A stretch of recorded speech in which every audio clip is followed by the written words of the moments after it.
My aim this afternoon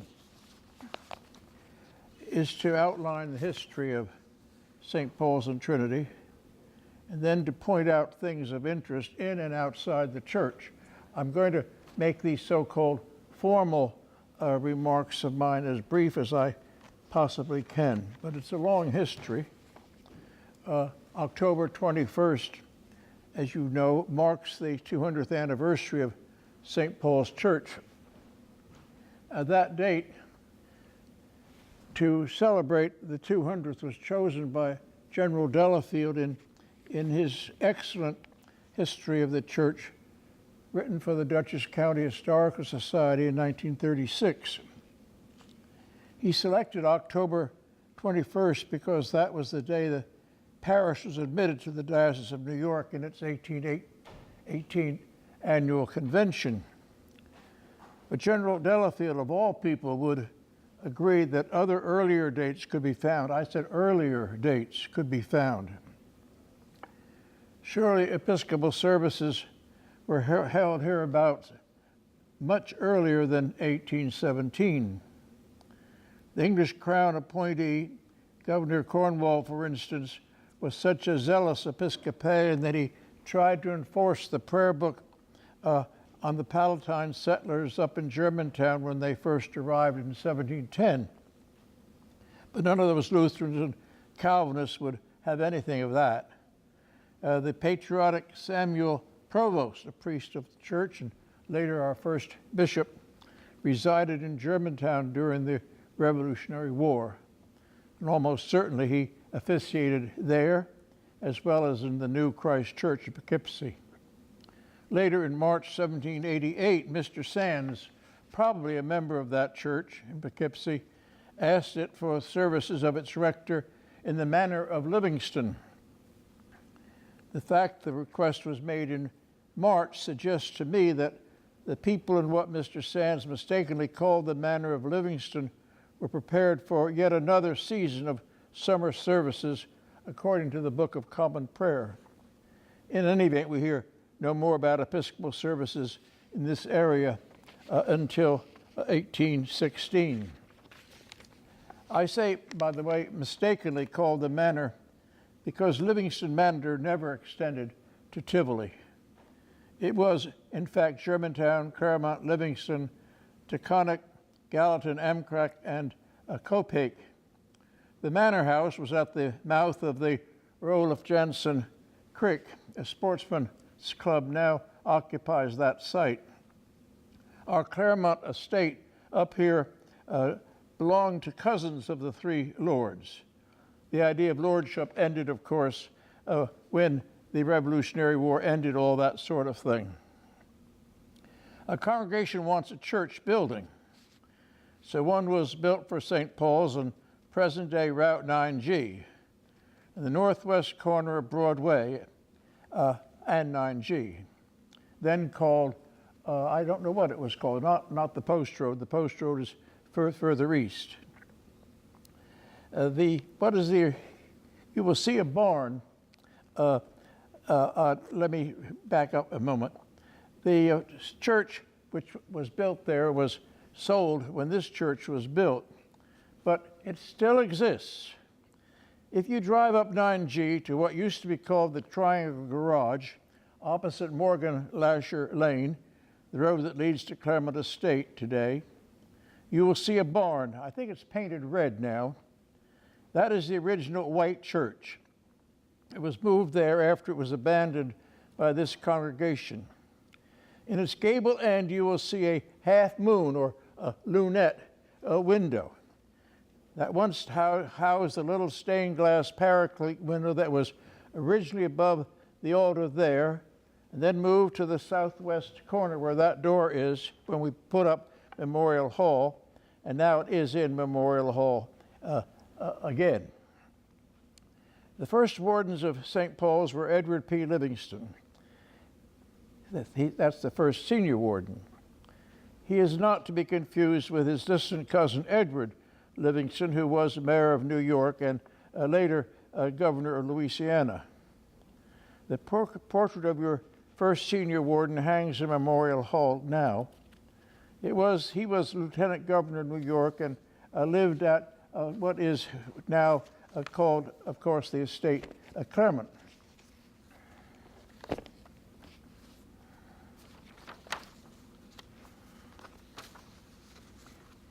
His death in 1843 made great changes in the area, as we shall soon see.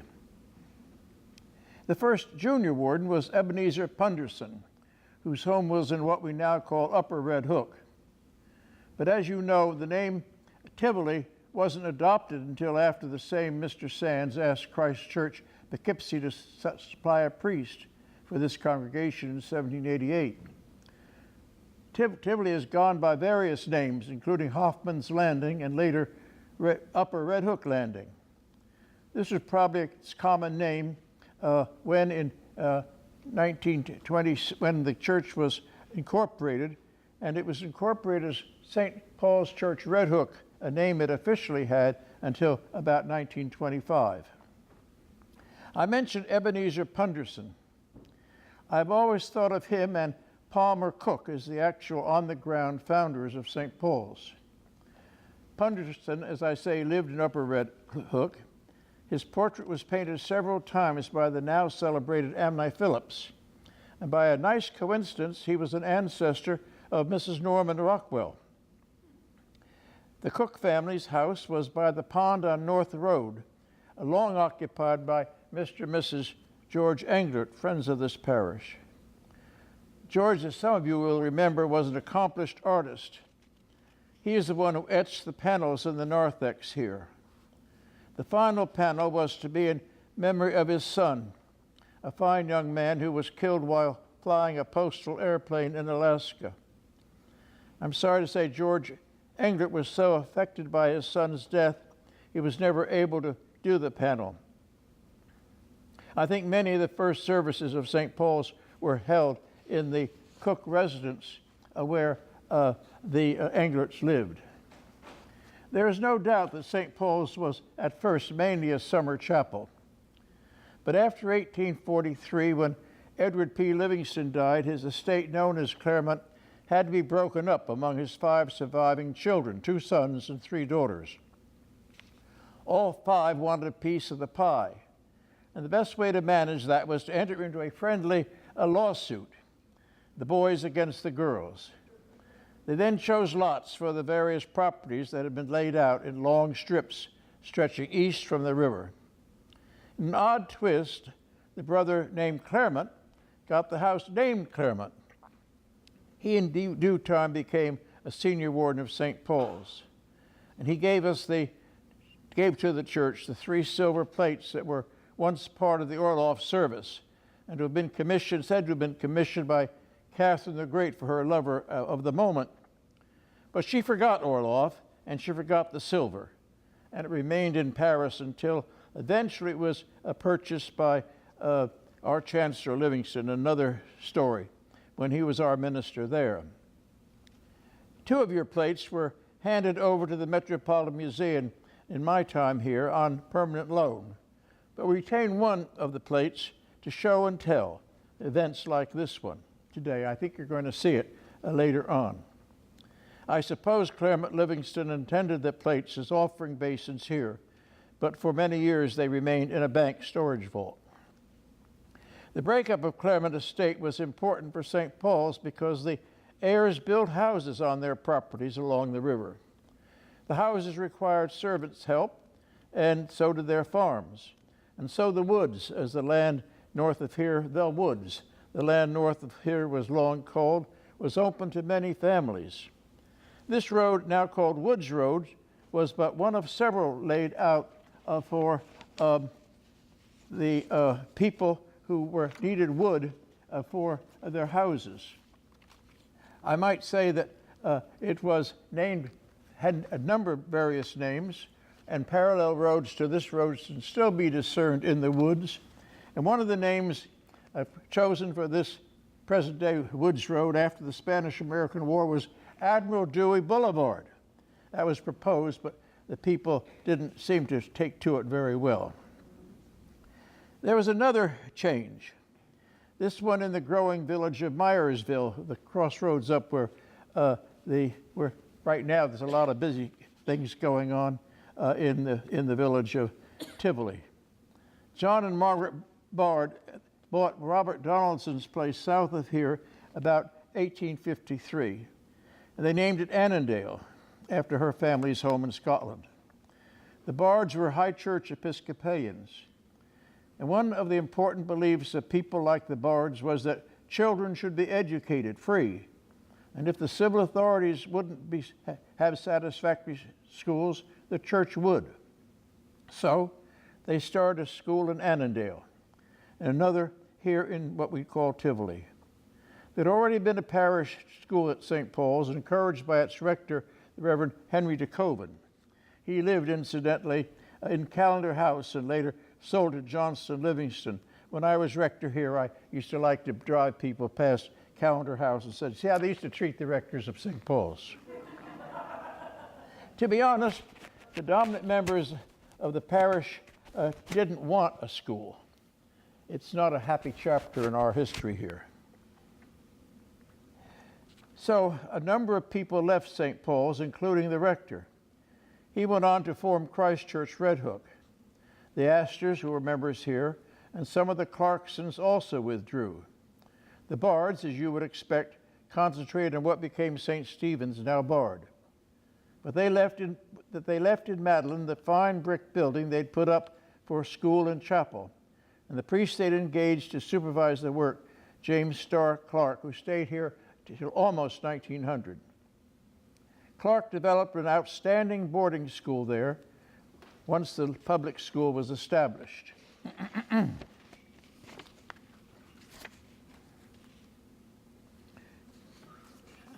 I am very sorry. The neighbors were welcome to the school chapel that Bard had built.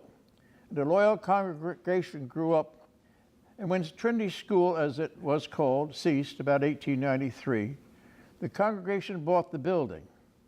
The other Trinity facilities were bid in by the redoubtable John Watts de Peister, who at the moment was having one of his many disagreements with St. Paul's. So he purchased what was left of Trinity School and gave it to the Methodists, who turned the building into a girls' orphanage, which there are still people in Tivoli who remember. So now we come to this building. Land was given by Eugene Livingston, who had built Teviot 20 years earlier, and yes, given by John Watts de Peister, whose land adjoined the proposed church. These gifts of land lay unused for several years until probably in 1868 this church was built using local stone. The records state the builder actually designed it, but there was a tradition that Robert E. Livingston of Northwood designed this church. I'll suggest another candidate, Pfeiffer, who was just then finishing the first and main portion of the great house, Oak Lawn, for the Valentine Halls. Eleanor Roosevelt's grandparents. That's where young Eleanor, by then an orphan, lived with her grandmother, and she attended St. Paul's.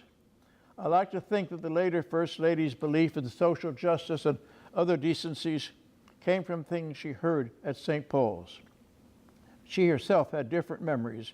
She recalled the horrible sickness that overcame her every Sunday as she and her grandmother were driven in the swaying Victoria carriage down Woods Road to church.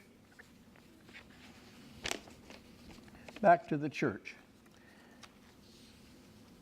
General de Peister provided a separate transept for the door, and it's over there, and for him and for what remained of his family. He had a sofa and several easy chairs right there, he, from these and in such comfort, he listened to the gospel of the carpenter of Galilee. It is recorded there was a rail, or low fence, separating the de Peister transept from the main nave of the church. Until the renovations of the 1960s, the pews in the nave extended farther up here, farther, at least as far as this arch, and probably up to the next arch. There were, in other ways, more pews than probably some in the back were added later. Let us take one further look at the front of the church from outside. Why 2 doors? It's been said one was for Livingstone's and the other for the other people. I don't believe that. Even the most selective of such principles ever found architectural expression in this church. But I can't offer an alternative reason for the tower door unless it was for the bell ringer to make a last entrance. And now to my final point. The wall in front of the church. This was my first sighting of St. Paul's. It was in the dusk of an evening in October in 1948. I might well have been impressed, for the wall was designed by the increasingly appreciated now Beatrix Farrand, Beatrix Jones as she was then, niece of Edith Wharton, and the first woman landscape architect in America. She also designed the flagstone paths and the once gravel driveways of the churchyard. Her original plans are in the archives of St. Paul's, and they are drawn in blue linen, an expensive material she reserved for only her first clients, finest clients. I think, as I think of St. Paul's Church, that she was right to use the blue linen in designing the outside of this church. Now, with your permission, I'll do some ambulatory instruction or that may be of interest to you. I said this was the transept reserved by General Peister for himself, and he had his sofa there. The chairs were not his chairs. They, incidentally, some of them came from a dump nearby here, one by one. And when we collected them, we had a local woman put the new caning in. Now that's called the transportation window. It was later put in the early 1920s in memory of Johnston Livingston of Callender House. The interesting thing about Johnston Livingston, apart from the fact that he made a lot of money, is that he was one of the founders of what became popularly known as the Pony Express. The Pony Express lasted only about 6 weeks, I was told, but its founding sponsor was a firm known as Wells and Livingston, later called Wells Fargo. The window is the labor window, all kinds of labor, but particularly transportation. I'm getting a little rusty on it because it's been a while since I've seen it, but you'll see there are all kinds of things in which Jesus himself is often concerned with either the parables or his own work, his own labor. And you'll see the names of some saints. Please do not ask me who those saints are because I have to look them up. I've forgotten. You'll see there is a railroad there because Johnston Livingston made a lot of his money in railroads, then so popularly expanding in America. And there is also a steamship and all kinds of transportation modes and labor found in the Gospels and in early church history. It's in memory of Johnston Livingston, who was quite a loyal church person in this parish. The monument there is in memory of Edward P. Livingston, as I said before. This is a copy of a Della Robbia in memory of dear Francis Funk, who some of you will remember, who was a very loyal and loving and loved member of this parish, who died in 1984. The font was put in about 1925 by a man who was also James Freeborn, a Livingston descendant. The chancel as you see it now was put in, redesigned by a man named Sutcliffe, whom I do remember, who in the 1920s was engaged to put the chancel as it was now. In those days, the pews, as I said, went right up to the altar.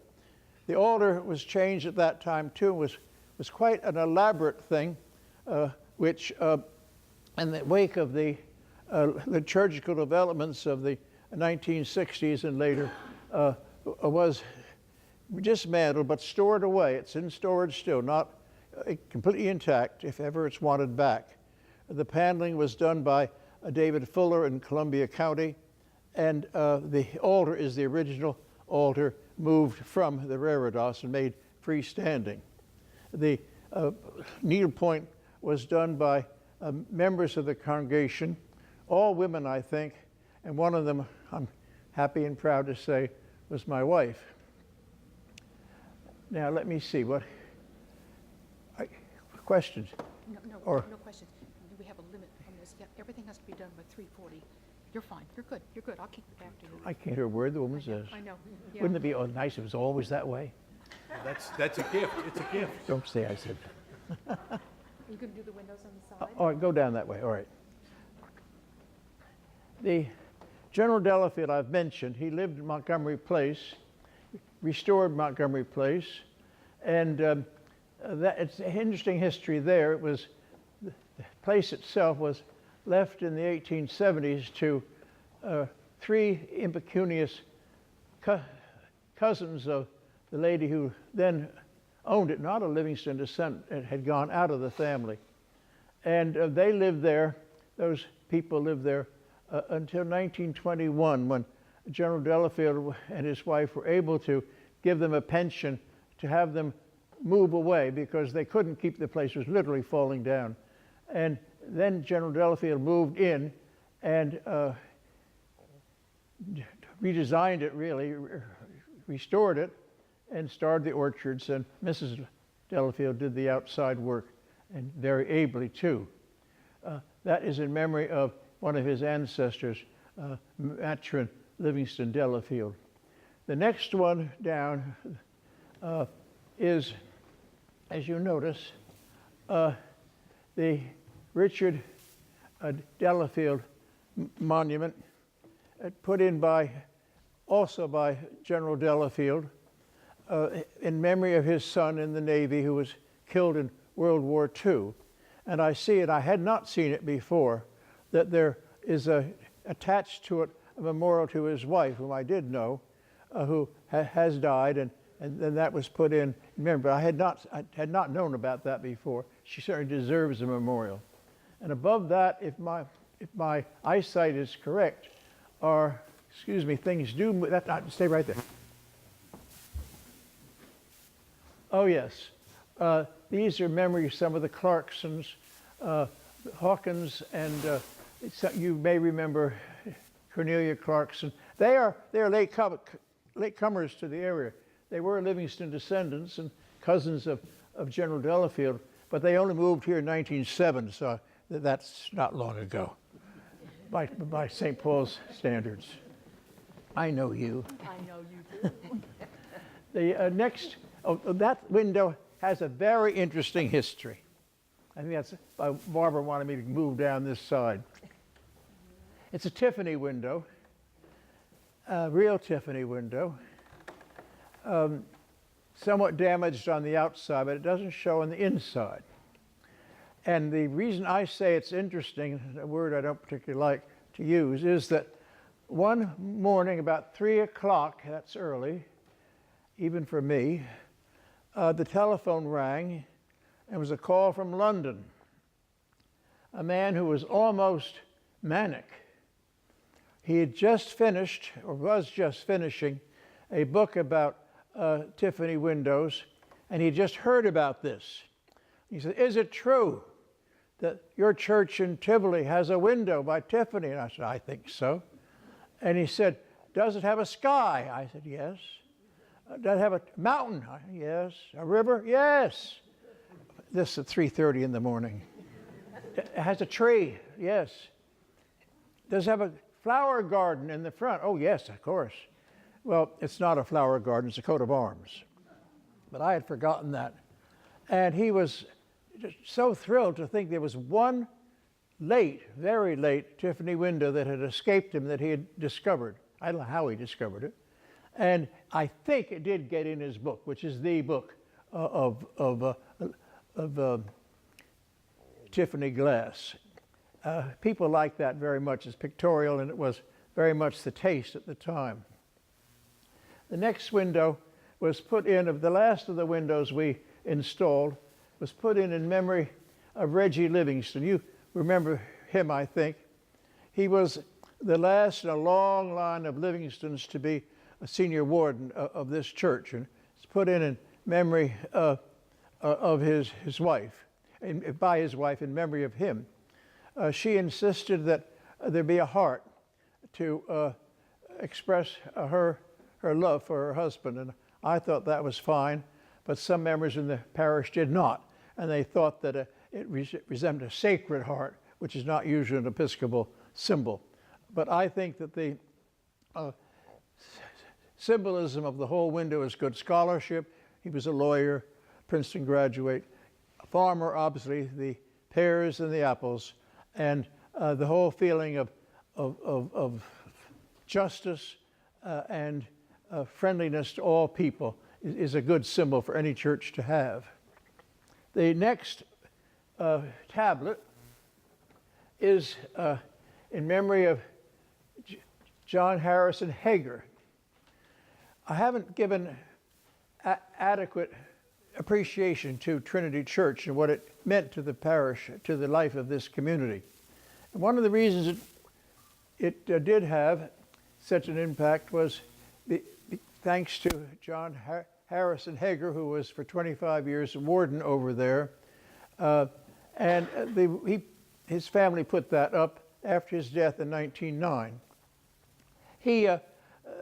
When the church was derelict, and it was, I'm sorry to say, derelict for a year or so, two or 3 years, glass broken and open to the winds, this was there. And when he heard about the condition of the church, he quite emphatically insisted that his father's monument be moved over here and at his expense put in the wall. I'm surprised they could do it because that marble is that thick. But there it is. And as an appreciation, Mr. Hager, who lived in Ohio, he was one of the local boys made very, very good in ceramics. And he had a laboratory in central Ohio which would test clays for ceramics. And when he died, he left a foundation in honor of St. Paul's and its work here in Tivoli. And above are memorials to two women, one of whom I knew, the other I didn't. I didn't know Leela Moore, but I did know Elise Moore. All of you, I think, knew her. She was a very lively and emphatic member of this parish. She gave a school teacher in Queens, and such a forceful person. I once said to her, Elise, if you just get down to Queens for 2 weeks, you have no more trouble in Brooklyn. She's that kind of person. She was law and order with love. She gave the rug to this church among other things. The window here is in memory of dear Nellie Clarkson, the last person in that house called, I'm having a senior moment. Barbara? All right, that's it. There it is. And she was a Livingston descendant. You'll notice that at my insistence, there's a question mark after the quotation, I will lift up mine eyes unto the hills from whence cometh my help. Because the way it's usually said, it seems as if your help comes from the hills. It doesn't. It comes from God who made the hills. Here we have something, and it's almost forgotten, but it shouldn't be. It's a carved front of the old altar from Trinity Church. When Trinity Church was sold, the bishops insisted that all the ecclesiastical ornaments in the church be either given away or destroyed. Most of them were burned because they were of a type that no one would want in today's fashion. But I wanted to save this front, and we did save it, and it was restored and stands there as a memorial to young Richie Hogan, who was tragically killed as a teenager. The picture above is a copy of a famous Murillo Madonna given to us by Dorothy Livingston.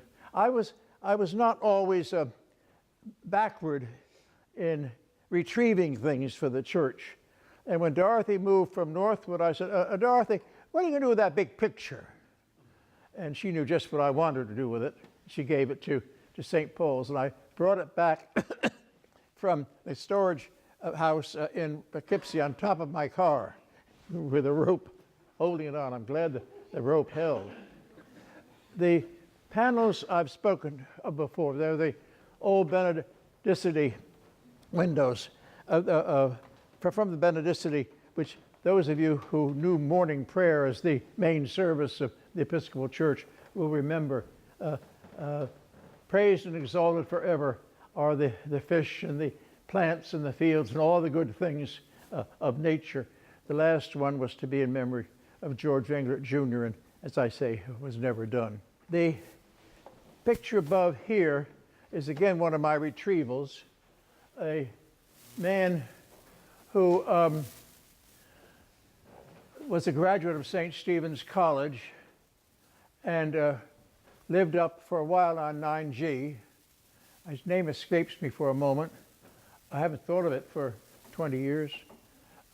And that was a picture that belonged to him, probably not very valuable, but in any event, he gave it to St. Paul's, and I'm glad he did.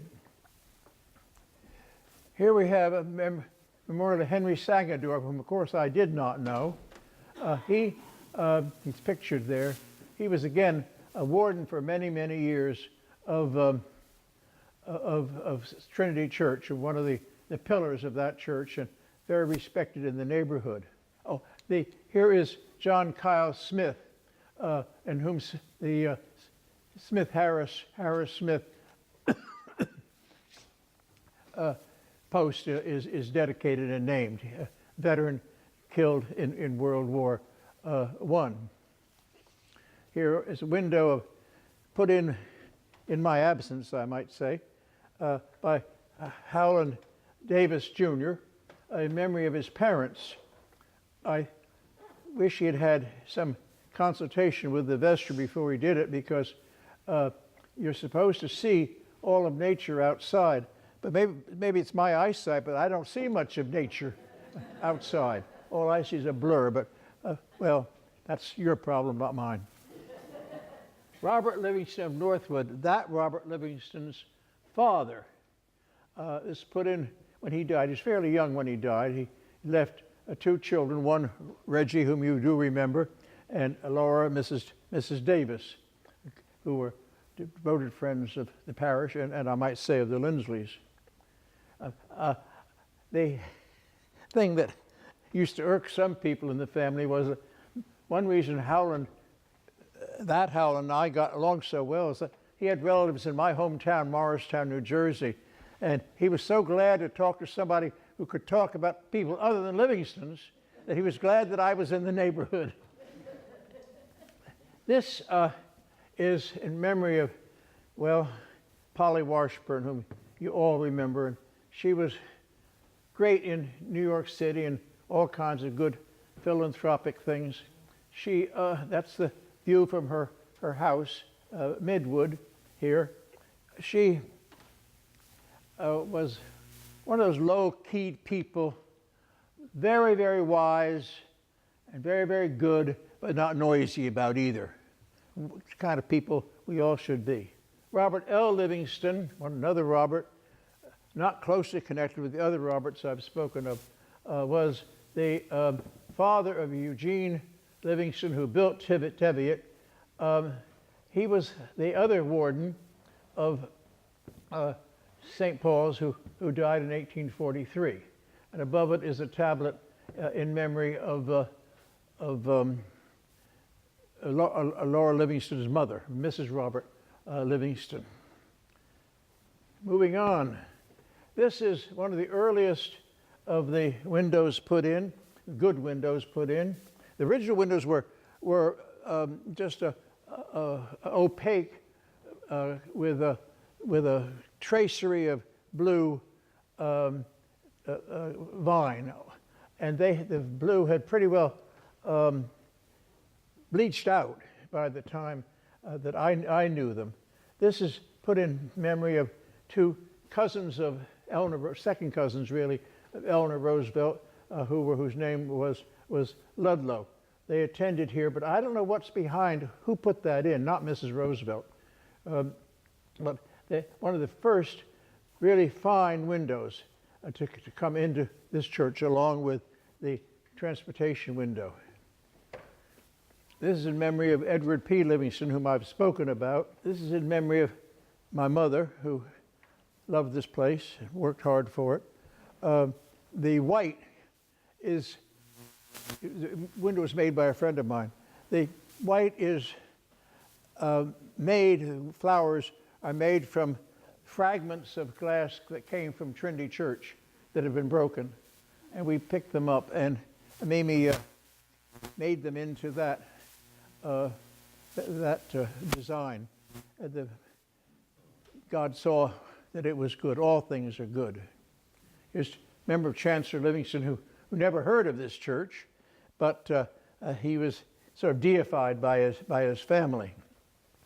And last, rather sad, is the window over the altar.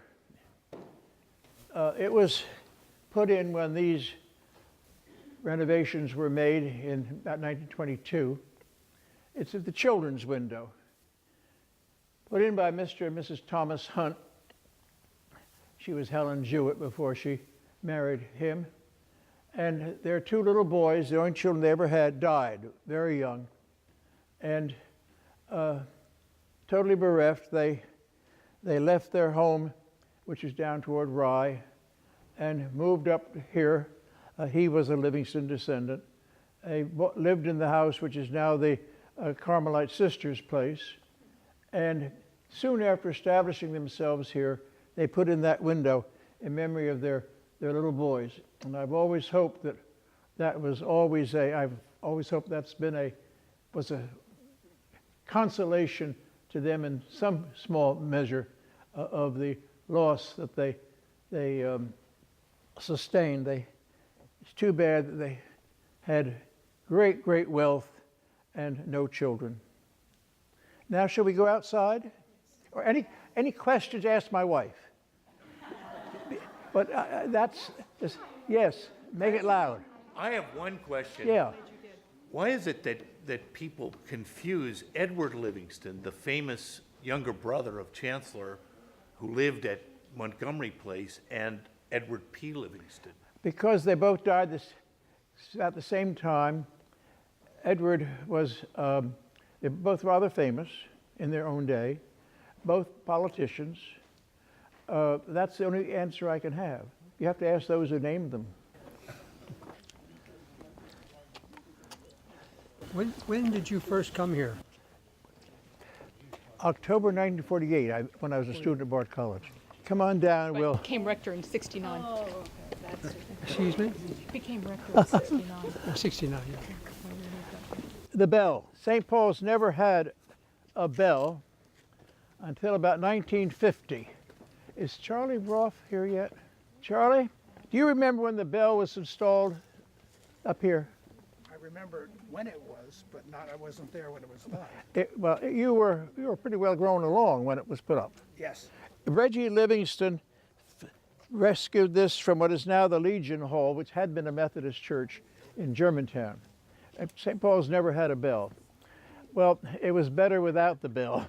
You remember, just clunked. Punk. Yep. And one of the great things about the bishops telling me I must save everything from Trinity Church was that the bell there was in a beautiful sounding thing, and made by Manili, bought by John Bard for the building.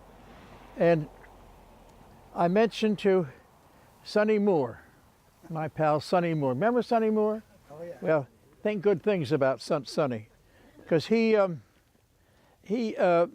a gang from Bard College one lunchtime, came over with the crew. They sawed through the little pillars that hold up much of the tower at Trinity Church. They brought it over here. They moved it up there. I won't tell you the whole story, but it almost cost me my life. And he wasn't sober. Anyway, we thank Sonny Moore for getting rid of that thing in the tower and putting the present one up there. It's a beautiful bell, the one up there. I was going to say something else about The wall. well, the walks. This is The wall. oh, the wall. Well, this is Beatrix Farron's masterpiece here in Tivoli. She did the gardens at Callender House also, which are more or less still there. We have her plans. They're invaluable plans for the American Association of Landscape Architects. Very important. She also designed this plaza and the paths around. They went all the way around the church and back further in the churchyard. She designed the churchyard also. We had to interrupt her work when we put the passage into the undercroft at the church when we built that, when the men of the parish built that.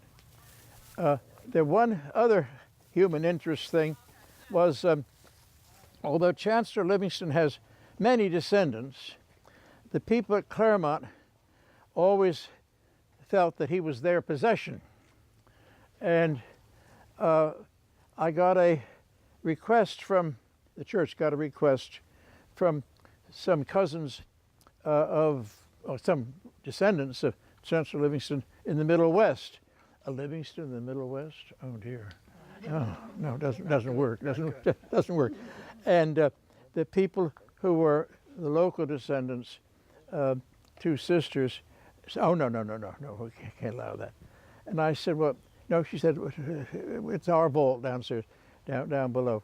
So we put the tablet, the very harmless little tablet, put it in the grass on top, and it's still there, I trust. Remember, nobody possesses ancestors. Let's go down this way. Charlie, if I miss anything that is really obvious, please holler. Okay. Yes, I will. Everything's great. These were the landscaped driveways, gravelled and raked regularly and kept up in a manner which you couldn't afford today.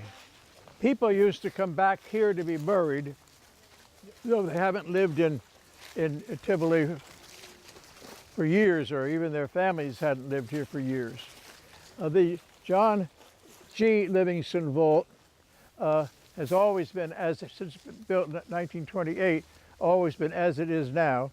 The one next to it was a Cambridge Livingston Vault, had a brick facade to it, and as happens, ice gets in back, and ice was pushing it, the whole front forward, and it was irreparable. Nobody in the family lived to repair it or pay for its maintenance. So we had a benefactor in the Bull family, Livingston again, who left a fund, and that was administered by all people, Fred Astaire, the dancer, and who was connected, and they paid to have the whole front rebuilt, and we put the names of those interred on the tablet that you see there. I'm getting Doing this as fast as I can, brother. Well, we're not saying to leave them saying. Back there is the foundation wall where the carriage shed was. Every church in the country had to have a carriage shed. And that's back there. I never saw it, but it was sizable. Reverend Langley, Elliot? was that stone, that brick wall redone? You're Miss Hathaway. Yes. Oh, you're prettier than ever. What a flatterer. Thank I say you. that to all of them. Was that done in the 1960s? Yes. Okay. 70s, early 70s. That's what the brick looks like. That's what I was asking. Quite Victorian. Oh, okay. No, that was, yeah, it was red brick, shiny red brick, and quite Victorian. But the new brick is 70s. That's new As it is brick. now in the Yeah, 70s, new yes. brick. Yeah. We couldn't reproduce the, I wish we could. This is the celebrated hall vault. Eleanor Roosevelt's mother died, I believe, in 1892. And her father died 2 years later. They had been divorced, but in a nice gesture, Mrs. Hall thought they should be buried together. But that made kind of that took up a lot of room. There are only 16 shelves in there. And so she built that to accommodate the Roosevelts and other members of her family, and they were moved from the Ludlow vault up about where those new people are standing. This was built then. Unfortunately, it was built incorrectly. And I won't go into that, but I had a lot of experts in the 23 years I was here talking about it and advising on it. Anyway, the parish, I've never seen it look that good. Congratulations. He's not here, is he? Yes, there he is right there. Congratulations. It looks good. Father, Yes? one question. In that vault is buried the Eleanor Roosevelt's father, correct? Is that Eleanor Roosevelt's father? Yes, Elliot Roosevelt, his wife Anna, and the two little boys are there. Well, one of them was in his 60s when he died, and that little Ellie was about 8 when he died. And so, but there are all kinds of cousins and buried there or interred there. I'll make this as fast as I can. This again, we're walking up the driveway.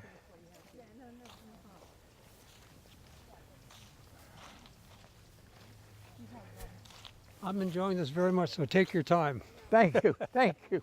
The vault immediately to the east of the altar, west of the altar, is John Watts de Peyster's vault. You'll see there's 4 oblong blocks below that. That's where there was a gate. And John Watts de Peyster was very fussy about that vault. That one of those, that sarcophagus-looking thing to the left of that obelisk was on top.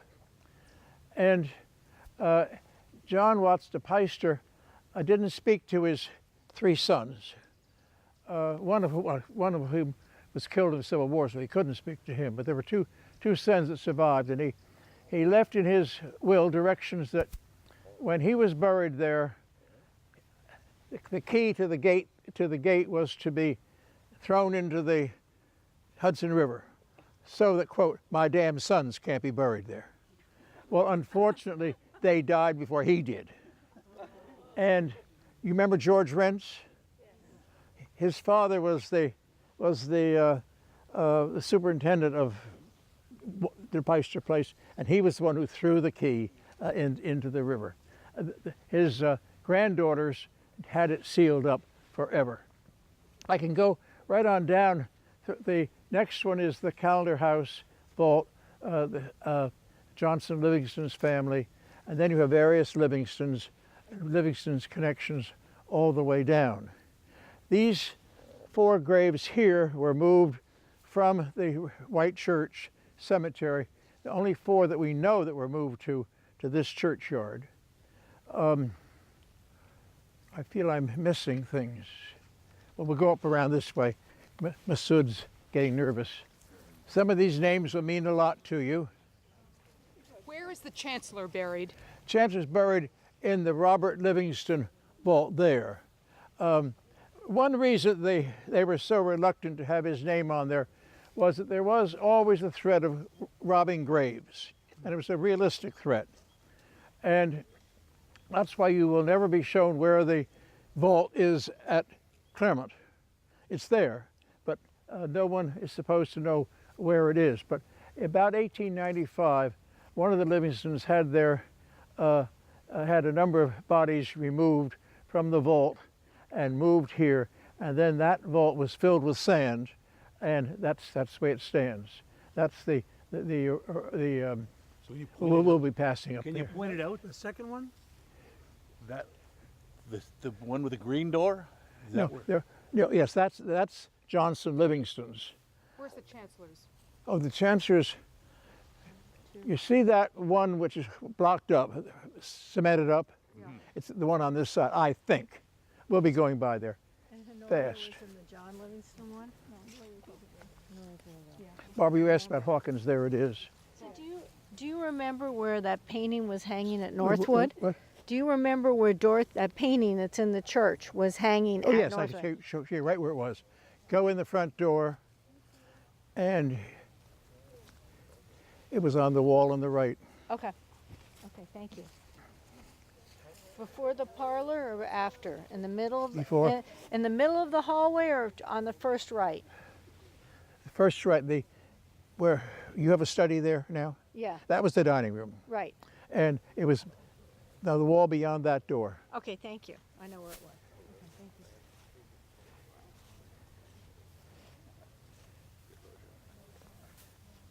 you. When earth burials became popular, if that's the word to use again, they resumed that practice, and one of John Henry Livingston's 3 wives is buried there. And there's a long stories, and if I had more time, I'd tell you the stories. I'd maybe sued, but I could tell you the stories of some of the burials here and the emotions that were aroused. Here we have no one immediately connected with the Livingstons until Bob Timpson himself. That's a long and involved story, but it has to do with Winston Churchill and the fact that somebody died, and the money that should have gone to the Marlboroughs of Marlborough, all that, went to Timpson. Not this Timpson, but his grandfather. And they all lived happily ever after. I knew him. Remember, I officiated that funeral. This is the ornamentation that was on top of that. General de Peyster's taste led him to do a lot of strange things. I knew people who remembered him, and he was a picturesque character in town. I think Tivoli's never been the same since he died.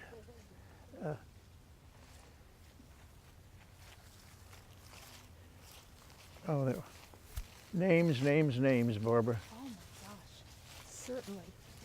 Golly, you've got them all nailed too. Now, what are these? These are new. Who's here?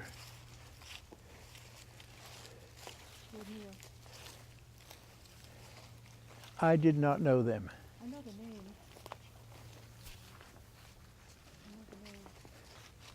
This is the Northwood family here. This is Thomas Stratfield Clarkson. Louis Livingston never lived in, as far as I know, in Tivoli. Who's beyond that? What's the next one over there? Swift Livingston. John Swift Livingston. John Swift Livingston was one of the founders. He was father of Johnston Livingston. He lived in where the Adventist home is now. Where's your best guess as to where the chancellor might be Pardon me? placed? Where's your best guess as to where the chancellor might be? Well, I'm trying to find it. I'm sorry. No, because I had that. No, it's Clarkson. I had that sealed up myself. Aha, you send them all. It might be here. It is here. Clement Livingston. Remember, that was the first name. And he's the one who moved some selective people, those who he felt eligible, from the vault in Claremont, which they will deny exists, but it does. And they were moved here. When I was rector here, there were always signs of, from now on, people tampering, and I see that this will need attention. My solution was to seal them up like that with an airspace on top. Incidentally, the ones that are still have earthen floors are as dry as bone. The ones that have had marble walls put on are wet and damp.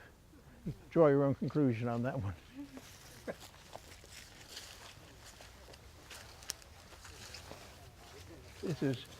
This is where Eleanor Roosevelt's parents were first interred. And when it was obvious that there wouldn't be enough room for a lot of people to come, they built the mausoleum. Now I think I've tired you enough. It's been my pleasure. Thank you. I'm glad to do it. Thank you. Thank you. Now let's say our prayers.